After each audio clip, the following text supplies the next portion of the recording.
In the deep and empty darkness of space there was silence, an endless sea of stars, cold and uncaring. But one day that silence was broken by a weak signal. It was small, almost lost in the noise of the universe, but it carried something that no one could ignore. It was a cry for help. Somewhere far away, beyond the known trade routes and safe colonies, a small ship called Aurora's Hope was sending an SOS. Its crew belonged to a peaceful alien race known as the Thalran. They were explorers, scientists and families searching for a new world to call home. But what they found instead was terror.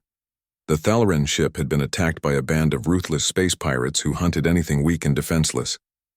They had already destroyed 2 escort ships, leaving the last one badly damaged and floating helplessly between the stars. Inside the ship, chaos filled every corridor. Alarms screamed. Lights flickered. The crew tried to stay calm, but the fear in their eyes told the truth. They were running out of time. The pirates wanted their cargo, their supplies, and their people. To them, mercy was a forgotten word. Captain Saren Tao, the leader of the Aurora's Hope, stood in front of a cracked control panel, his 4 slender hands moving fast over the buttons. His heart pounded as he sent out another SOS signal into the void. He didn't know if anyone would hear it. The message repeated every 30 seconds. "This is the Thalran vessel Aurora's Hope. We are under attack. Please anyone, help us." Each time the message went out, hope grew smaller, but Saren refused to stop. His people were counting on him. Even when smoke filled the air and the ship shook from another blast, he continued sending that call. In the crew's quarters, families huddled together. Children cried softly while their parents tried to keep them calm. The floor trembled with every explosion. One young Thalran girl named Riva held a small light crystal close to her chest. It was glowing faintly, a symbol of home. "Papa will save us," she whispered, though she wasn't sure if she believed it. All around her, people whispered prayers to the stars. They prayed that someone, somewhere, would hear them. Days passed. Their fuel was running out, and the pirates were playing with them, staying just out of range, watching like hungry beasts. The crew of the Aurora's Hope took turns keeping the engines alive, repairing what they could with their bare hands. Many were injured. Some had already died. Every time Captain Saren closed his eyes, he saw their faces and heard their screams. But still, he kept the message going. It was the only thing left keeping them alive. Far away, light years across the void, the signal traveled. It crossed ancient relay stations, past forgotten satellites, and echoed through communication networks that no one used anymore. And then by chance, or maybe fate, it reached a small listening post orbiting the moon of a blue planet called Earth. The Terran Listening Station 09 was a lonely outpost, manned by a handful of humans who mostly watched empty space. It was just another quiet night for Lieutenant Mara Ortiz. She was half asleep at her console, sipping cold coffee, when a red light blinked on her screen. At first, she thought it was a malfunction, but then the computer translated the incoming signal. The voice that came through was weak, crackling with static, but it was clear enough to chill her blood. "This is the Thalran vessel Aurora's Hope. We are under attack. Please, anyone, help us," Mara froze. The distress signal repeated again and again, each time more broken, more desperate. She called her commanding officer immediately. Within minutes, the small outpost turned into a storm of activity. They analyzed the signal's origin, calculated the distance, and confirmed the unbelievable truth. It came from the outer fringe, a region so remote that few ships ever went there. The Thalran ship was more than a week's travel away, even for the fastest human fleet. When the report reached Earth Space Command, everyone in the control room went silent. The holographic display showed the coordinates, the ship's condition, and the last known enemy positions. Many of the officers had never heard of the Thalran before, but they all understood what the message meant. It wasn't just a call for help, it was a recording of fear.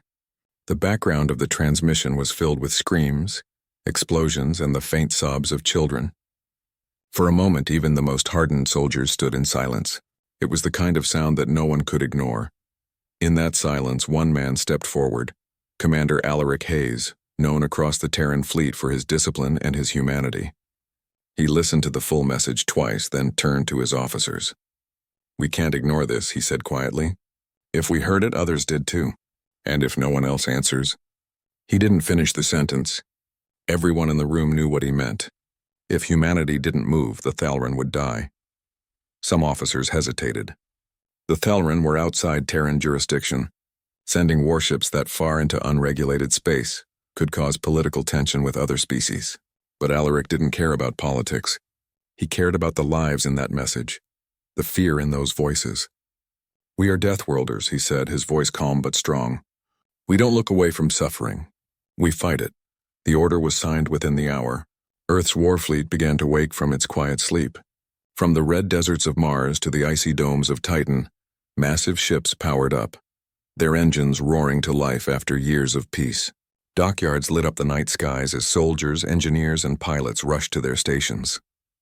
The Leviathan, Vanguard, and Erebus, three of the most powerful ships ever built by humans, were readied for deployment. Back at the listening post, Mara watched as the signal continued to play in the background.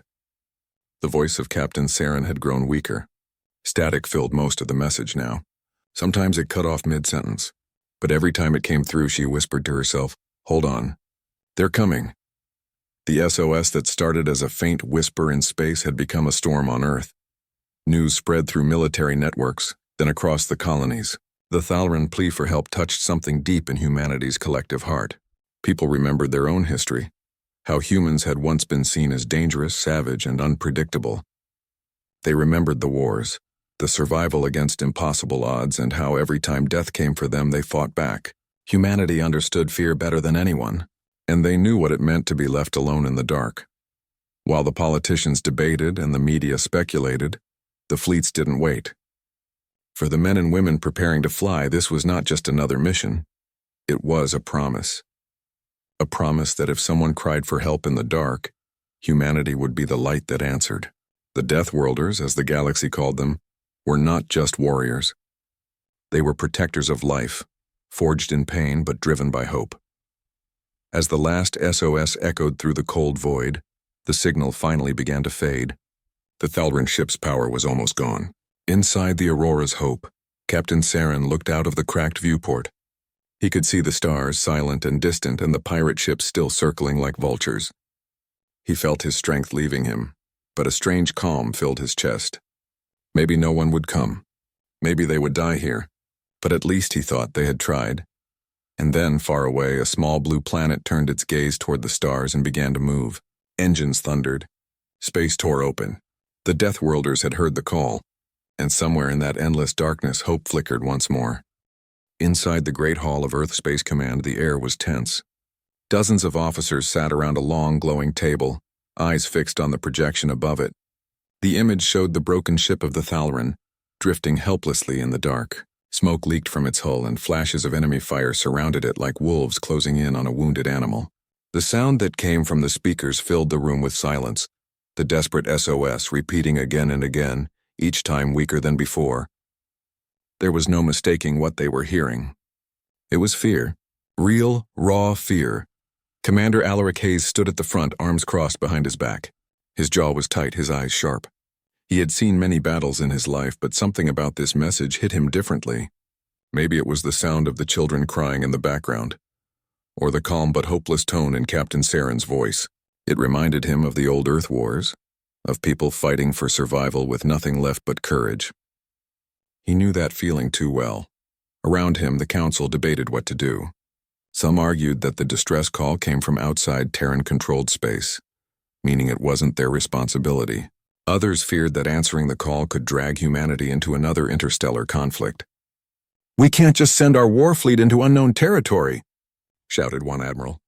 "We don't even know who attacked them. What if it's a trap?" Alaric listened quietly, his expression unreadable. Finally he spoke. "If it's a trap," he said, "then someone will regret setting it." The room fell silent. He looked around slowly. "But if it's not, and those people die out there while we sit here talking, then what does that make us?" His words carried weight. No one replied. He walked closer to the projection, staring at the frozen image of the burning Thalren ship. "We call ourselves protectors of peace," he continued. "We claim to be better than the monsters of our past. But peace means nothing if we turn our backs on the helpless." His voice softened, but it still carried across the hall. "They called for help, and we heard them. That makes it our responsibility now." For a few seconds, the only sound in the room was the hum of machinery. Then slowly, one by one, the officers nodded. The vote was passed. Humanity would respond.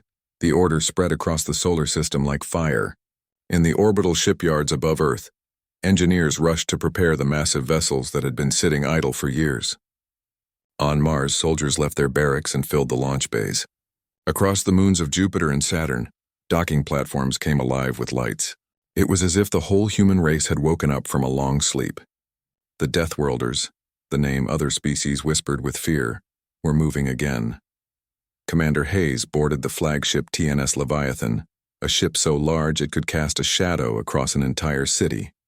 It had been built for war, but it hadn't seen battle in decades.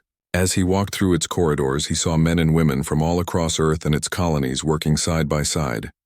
Some came from Mars, some from Luna, some from far colonies like Europa and Titan. Their uniforms were different, but their mission was the same. Every face showed determination. No one questioned the order. They all understood why they were going. In the hangar, fighter pilots were preparing their ships.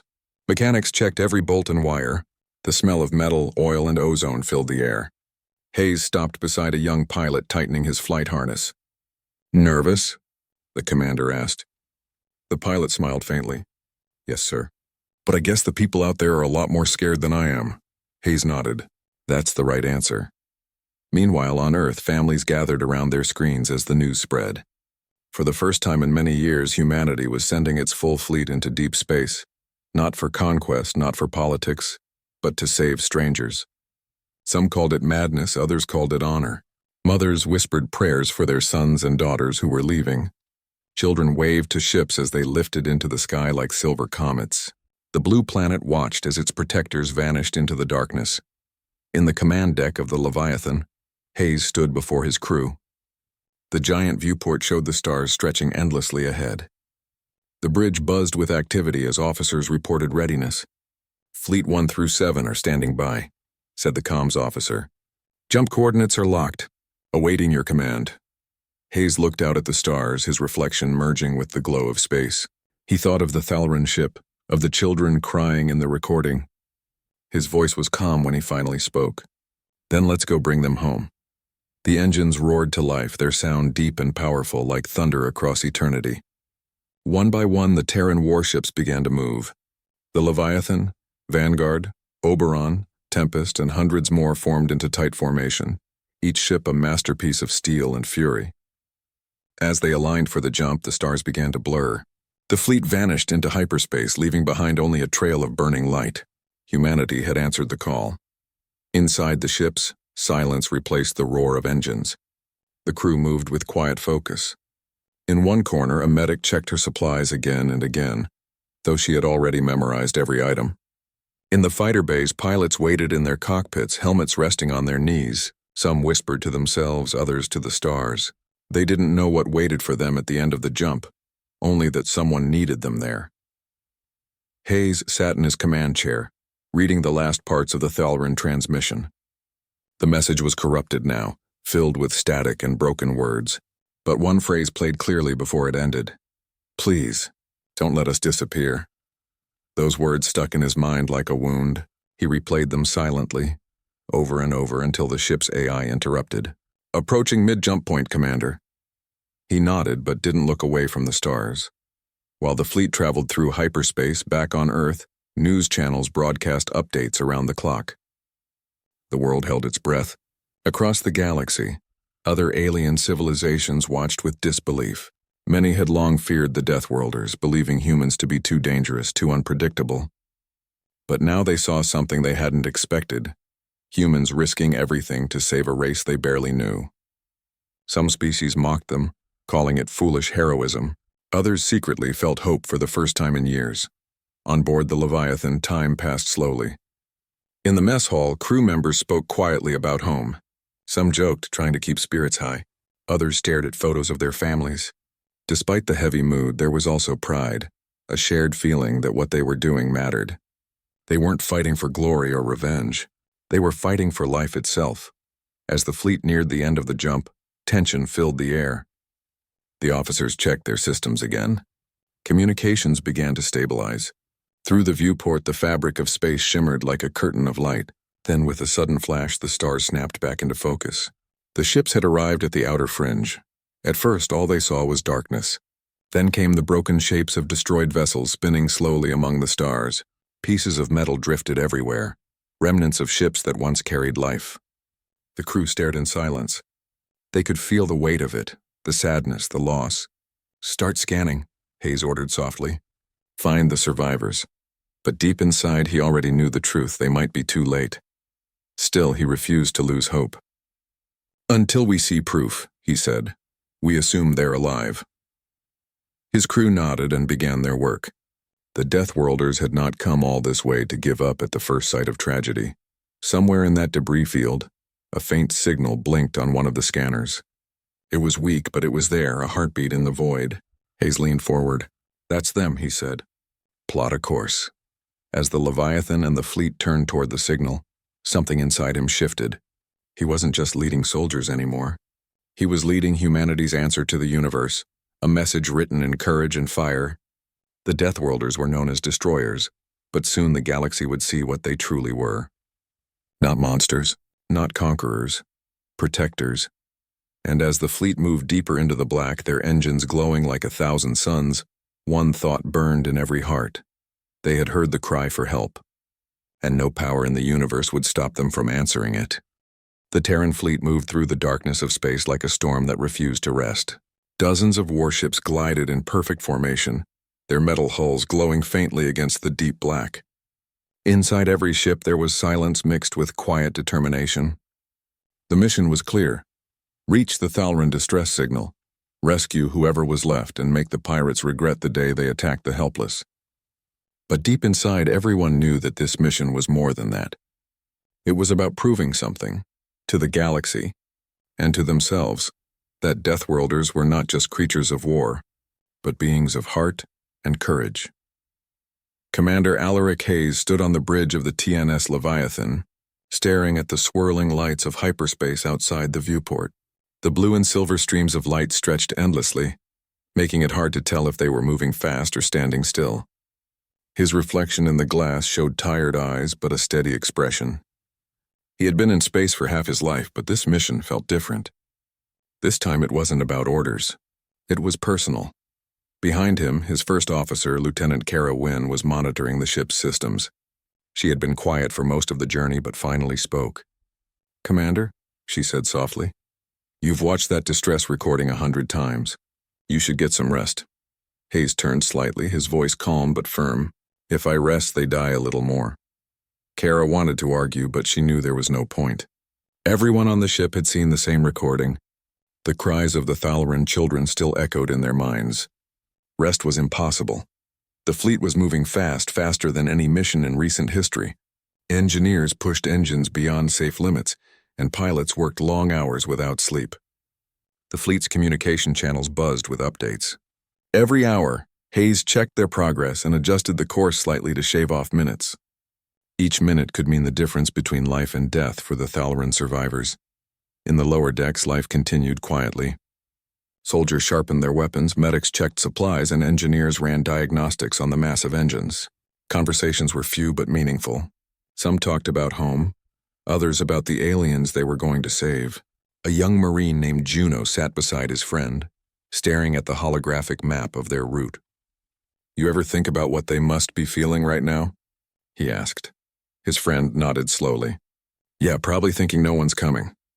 Juno smiled faintly. "Then we'll surprise them." Every ship in the fleet carried its own story. On board the Vanguard, a group of scientists analyzed what little data they had on the Thalran species. They wanted to be ready to help medically once they arrived. The Thalran were delicate compared to humans. Their bodies couldn't survive long in cold or radiation-heavy environments. That meant time was even shorter than expected. Every second mattered. Meanwhile, the ship's AI system detected fragments of other signals, faint scattered pieces of data floating in space. Hayes ordered them all collected and reconstructed. Hours later, what they heard chilled everyone on the bridge. It was the same Thalran captain's voice, weaker now, broken by static. "To anyone hearing this, we can't hold much longer. The children..." The message ended abruptly. Silence filled the room. For a long time, no one spoke. Then Hayes whispered, "We're coming." Days passed inside the ships, but in space, time meant little. The crew lived by the steady rhythm of alarms, orders, and system checks. Outside the windows, stars streaked past like rain in a storm. The deeper they went into the outer fringe, the darker the space became. It was a place most explorers avoided, a region filled with pirate activity, asteroid fields, and uncharted dangers. But the Deathworlders were not afraid. They had faced worse on their own planet. Compared to Earth's chaos, space was almost peaceful. To keep morale up, Hayes ordered the fleet to broadcast an old Earth melody through the internal comms once a day. It was a slow, hopeful song that spoke of light after darkness. Some laughed at the tradition, but many found comfort in it. It reminded them of what they were fighting for. The sound of home, the feeling of belonging. The reason they were out here risking everything. At one point, the Leviathan's sensors picked up strange energy readings. Pirate patrols, Kara reported. Long-range scanners show multiple ships scattered across the region. They might be tracking the same signal. Hayes studied the data. Then we move faster. If they reach the survivors before we do, they'll finish the job. He knew that the pirates wouldn't spare anyone. They weren't an organized army, just killers with engines. The fleet accelerated again. Every ship pushed its drives close to overheating. In engineering, alarms blared constantly as temperature levels rose. Engineers worked in sweat and sparks, shouting over the noise. "We're burning the cores too hot," one yelled. "Keep them steady," another replied. "We're not stopping now." The entire fleet was running on raw willpower. Back on the bridge, Kara received another fragment of the Thalran message. This time, an image. It showed the Aurora's Hope, surrounded by pirate ships, its outer hull glowing from damage. "They're still alive," she said, her voice shaking slightly. Hayes felt a heavy weight lift off his chest. He didn't smile, but his eyes softened. "Then we still have time." He opened a fleet-wide channel. "This is Commander Hayes to all ships," he said. "We've confirmed that survivors remain aboard the Thalran vessel. We don't know how long they can hold out, so we're going to move like hell. I won't lie to you, what we're heading into won't be easy.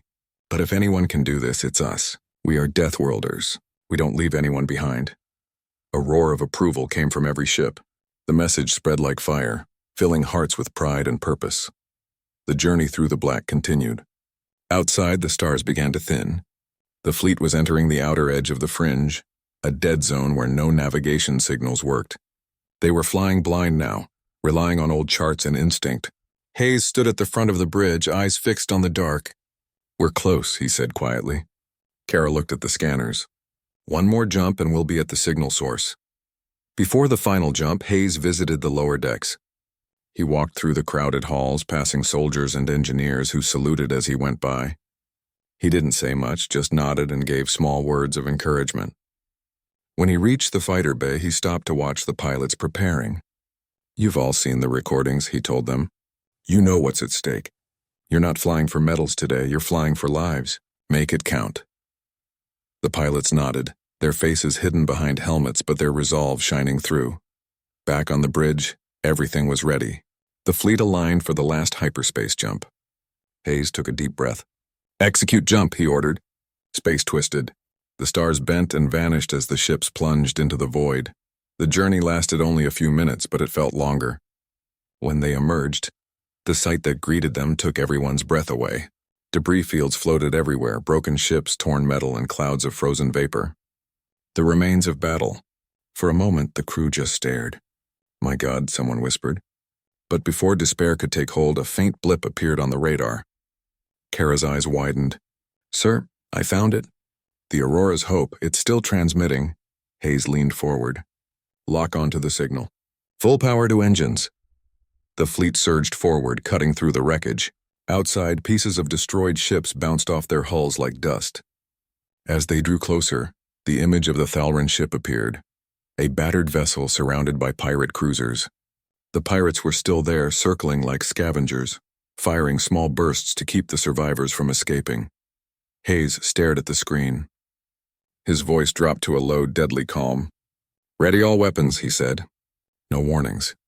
The crew looked at him, understanding exactly what that meant. "They wanted a fight," he continued. "We'll give them one." The war drums of Earth began to beat again. In that moment, every human on every ship felt the same fire in their hearts. The fear was gone, replaced by something older and stronger, rage mixed with purpose. The pirates had no idea what was coming for them. They had hunted the weak for too long. Now the hunters were about to meet the Deathworlders. As the fleet prepared for battle, Hayes looked once more at the faint signal coming from the Aurora's Hope.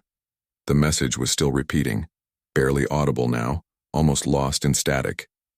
"Please, help us," he whispered to himself. "We're here."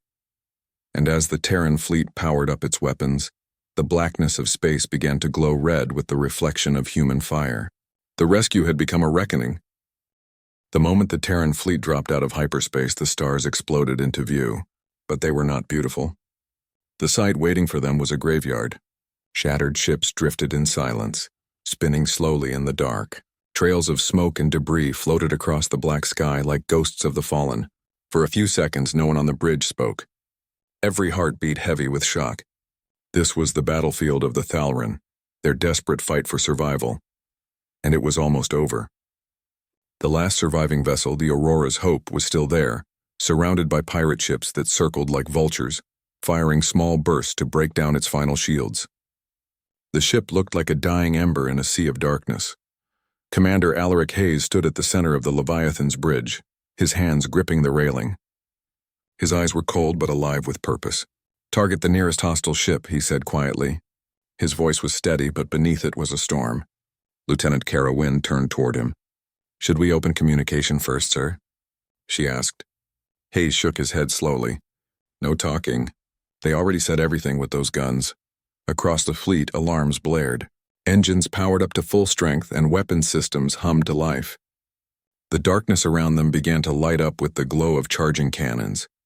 Each Terran ship, built for speed, power, and destruction, moved into attack formation. The pirates had no idea what was coming. On board one of the pirate ships, a rough-looking alien captain named Korak watched the approaching blips on his radar. He frowned. "More scavengers?" he muttered. His second-in-command stared at the data and suddenly froze. "Sir, those are human ships." Korak laughed at first, thinking it was a joke. "Humans out here?"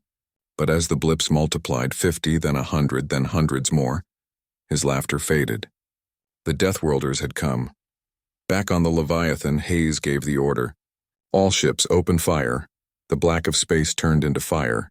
Rail cannons thundered, sending solid metal slugs at unimaginable speed through the void. The projectiles tore through the first pirate cruiser before it even had time to raise its shields. The ship split in half, bursting into a silent explosion of light. The shockwave rippled across the fleet. Then the next pirate ship exploded, and the next. Within seconds, the Terran fleet transformed the battlefield into a storm of destruction. The pirates tried to respond, but it was hopeless. Their ships were built for raiding, not war. Their weapons scratched at the Terran hulls but caused little damage. Human drones were released from carrier bays, hundreds of small fast machines armed with plasma cutters and missiles. They swarmed like angry hornets, slicing through enemy fighters and disabling engines with precision. The pirates panicked. Some tried to flee, but the Deathworlders hunted them down without mercy. Hayes watched from the bridge, his face emotionless. "Focus on their command ship," he said. The Leviathan's main cannon rotated slowly, locking onto the largest enemy vessel, a dark, jagged warship that led the attack. Fire! A beam of light burst from the Leviathan's cannon, white and blinding. It cut through the enemy flagship in one perfect strike. The pirate ship exploded into 1,000 fragments, lighting up the darkness like a second sun. The crew of the Leviathan cheered, but Hayes didn't. He kept his eyes on the Aurora's Hope, still flickering on the scanners. "Get us to the Thalran ship," he ordered. "They've suffered enough." The Leviathan moved forward through the wreckage. Burning debris floated past, pieces of enemy ships still glowing from impact. The closer they got, the clearer the Thalran vessel became. Its hull was almost destroyed. Fires burned across its surface, and sections of it had been torn open to space. But there was still life inside. The signal was faint but steady. "Life signs confirmed," Kara reported. "But their oxygen levels are critical. If we don't get there in the next 5 minutes, we'll make it," Hayes interrupted. He turned to the communications officer. "Send a signal. Let them know we're here." A message was transmitted. A few seconds later, through the static, a broken voice answered. "This is Captain Sarentel. Who are you?" Hayes smiled slightly. This is Commander Alaric Hayes, Terran Fleet. Hold on, Captain. You're not alone anymore. For the first time in days, there was hope in Saren's voice. We thought no one would come, he whispered. As the fleet closed in, a few remaining pirate ships tried one last desperate attack. They fired wildly, aiming for the Leviathan. The blasts hit the shields, making the deck rumble. Return fire, Hayes said calmly. The response was brutal. In a matter of seconds, the pirates were wiped from existence. Silence followed, heavy, endless silence. When the last explosion faded, space was still again. The battle was over. The Deathworlders had won. Inside the Aurora's Hope, the Thalran survivors could hardly believe what they were seeing. Through the broken windows, they watched as massive human warships surrounded them like guardians. The darkness that had once brought death now brought safety. Small rescue shuttles launched from the Terran fleet and began docking with the Thalran vessel. Medics in armored suits entered the wrecked ship, moving through the corridors filled with smoke and debris. They found survivors huddled in the lower decks, frightened, hungry, and barely alive. One human medic knelt beside a young Thalran girl clutching a glowing crystal. It's okay, he said softly through his helmet speaker. You're safe now. The girl blinked up at him with wide, terrified eyes. Are you the monsters from the stories? She asked weakly. The medic smiled. No, kid. We're just people who came to help. Back on the Leviathan, Hayes watched the rescue through the live feed. Every rescued life felt like a victory. Every cry of relief made the long journey worth it. His crew moved quickly, transferring survivors onto medical ships, giving them food, warmth, and comfort. The Thalran looked fragile next to the tall armored humans, but their gratitude was powerful. As the medics worked, Kara approached Hayes. All pirates neutralized, sir. We've secured the area. Hayes nodded slowly. Good, no one touches this region again. Not while we're here. His voice was calm, but the anger behind it was unmistakable. The galaxy would remember what happened here. In the following hours, the fleet remained near the Thalran ship, protecting it while engineers worked to stabilize its core. Hayes finally allowed himself to sit. The exhaustion hit him all at once, but he refused to rest yet. He stared at the stars outside, glowing faintly in the distance. For a moment, he thought of how strange it was, how violence had been used to create peace, humanity's curse and gift. News of the battle spread quickly. Across the galaxy, ships from nearby sectors picked up the energy readings and fragments of the fight. When they realized who had been responsible, shock followed. The Deathworlders had deployed their full war fleet, not for revenge, not for conquest, but for rescue. Species that had once feared humans began whispering new words. Protector, savior, guardian. But Hayes didn't think about that. He only thought about the people they had saved. In the medical bay, Captain Saren Tal of the Aurora's Hope was lying on a stretcher, his breathing shallow but steady.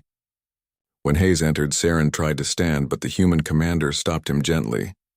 You don't need to get up, Hayes said. You've done enough, Saren smiled weakly. You came for us. I didn't think anyone would. Hayes placed a hand on his shoulder. You called for help. We answered. That's what we do. Around them, human medics and Thalran survivors worked side by side. The once terrifying Deathworlders were now seen as protectors. Their strength turned toward compassion. Some of the Thalran children even smiled when soldiers offered them chocolate bars and soft blankets. For the first time in their lives, they saw that humanity's power wasn't only for destruction, it was also for saving lives. Outside the ships, the battlefield slowly quieted. The remains of the pirate fleet drifted away, cold and lifeless.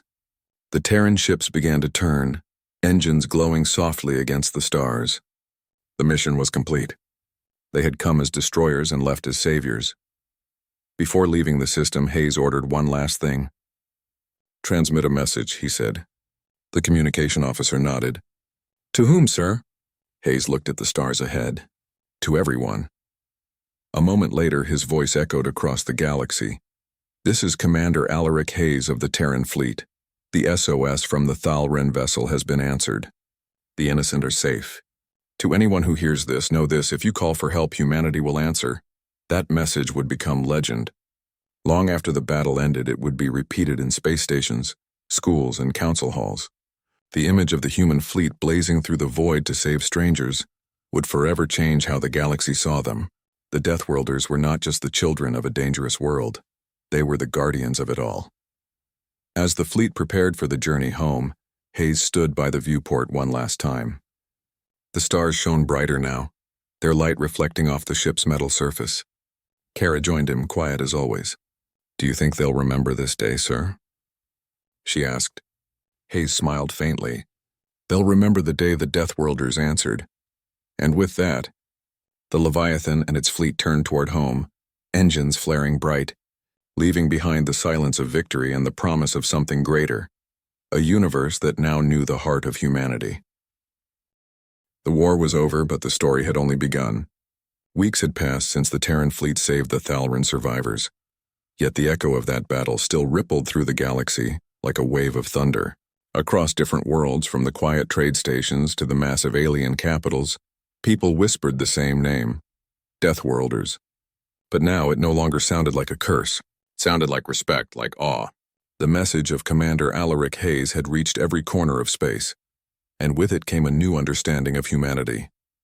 Inside the flagship Leviathan, the atmosphere had changed. The crew was no longer tense and battle-ready. They were calm, proud, and thoughtful. The medics continued to care for the Thalran refugees. Some had already started to smile again, trying to rebuild their strength after days of terror. The children, once frightened by the humans' armor and weapons, now followed them curiously, holding their hands, asking questions in broken English.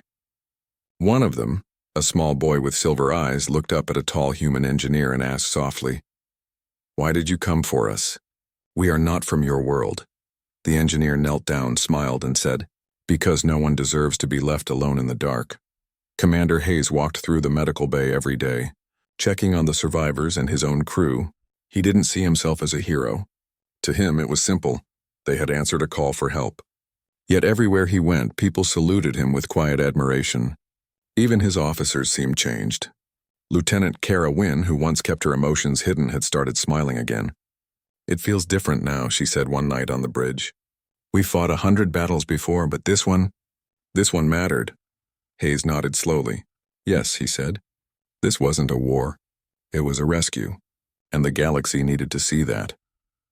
Outside, the Leviathan and the fleet traveled through the endless black of space, escorting the repaired Aurora's Hope back to a safe system. The Thalran had lost much. Their homeworld was gone, their people scattered, but now they had allies.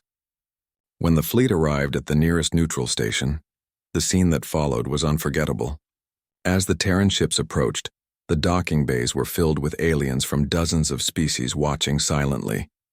They had all heard the same story, that the most feared warriors in the galaxy had risked their lives not to conquer but to save. As the survivors disembarked, applause broke out. It started small but grew until the entire station echoed with the sound. The Thalran, weak but alive, stepped into the light of the crowd, followed by human soldiers in their black armor. For a moment it didn't matter that they were from different worlds. They were united by the simple truth of survival and compassion. Reporters from across the galaxy sent out live broadcasts. The image of Commander Hayes shaking hands with Captain Saren Tal of the Aurora's Hope became a symbol. It spread across every channel, every screen. Hayes didn't say much. He never liked speeches.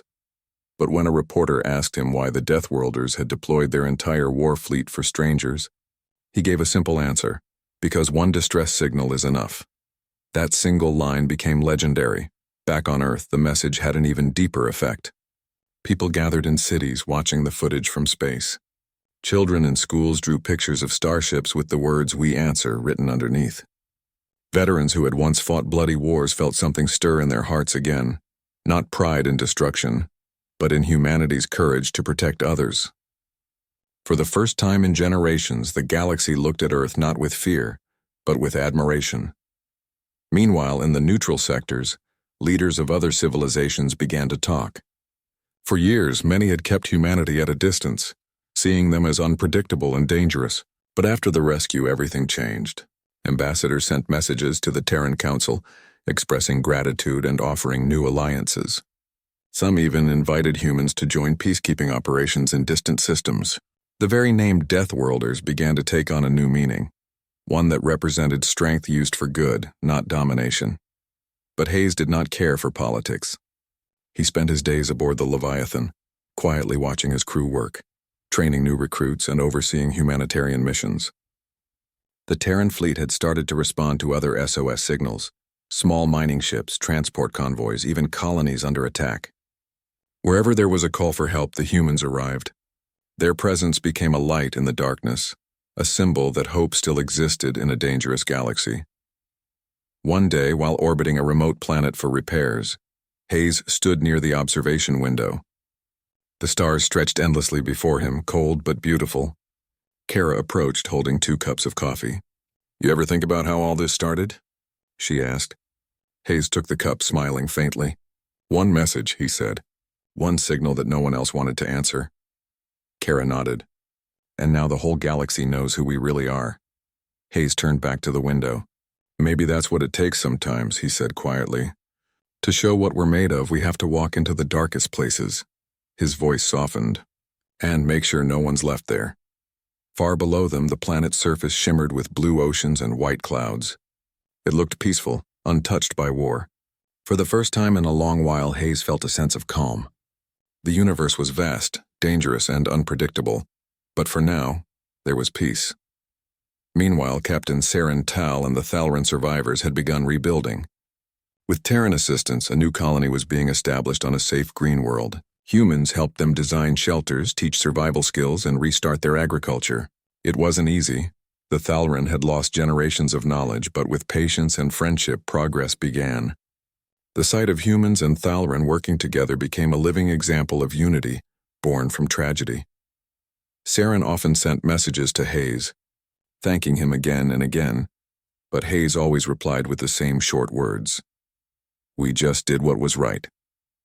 Months passed, and the rescue mission became history, but the legacy of that event grew stronger with time. The Galactic Council even recognized the Terran fleet for acts of unparalleled courage and compassion. Hayes was invited to receive the honor, but he didn't attend. He stayed on his ship, letting others take the credit. "The fleet deserves it, not me," he said. They were the ones who answered. The legend of the Leviathan spread beyond official reports. Traders told stories in bars and spaceports about the night the Deathworlders' fleet appeared out of nowhere, guns blazing to defend the weak. Some said the ships glowed like burning stars. Others said they moved faster than light itself. The truth hardly mattered anymore. The myth had already taken hold. To many, the humans had become something greater than soldiers. They were guardians. One night, as the fleet prepared for another long-range mission, Hayes stood alone on the bridge. The ship was quiet, the lights dimmed. He thought about the battles, the lives saved, and the message that had changed everything. "One distress signal," he whispered to himself. "That's all it takes." Kara entered and stood beside him. "Another SOS just came in," she said. Hayes didn't even hesitate. "Set course," he replied. She smiled, nodding. "Already done." The engines roared to life and the massive fleet began to move again. As they accelerated into hyperspace, the stars stretched into long trails of light. Hayes looked out the window one last time before the jump. Somewhere out there, another life needed saving, another signal was waiting, and humanity, born from a dangerous world, tempered by struggle, was ready to answer once again. Back on the Thalran colony, the silver-eyed boy stood outside his new home, looking at the night sky. He held a small communicator in his hand, one the human engineer had given him before leaving. The boy pressed it gently and whispered, "Thank you." His voice was carried into space, bouncing between stars, lost among the static. But somewhere, deep in the void, it reached the Terran frequencies. On the Leviathan's console, a faint blip appeared. Hayes noticed it, smiled softly, and said, "You're welcome, kid." And so the story of the SOS that made Deathworlders deploy their war fleet became more than history. It became a promise. A promise that whenever the helpless called out, no matter how far, no matter how dangerous, the children of Earth would hear them. Because even in a universe full of darkness, there were still those who would run toward the light.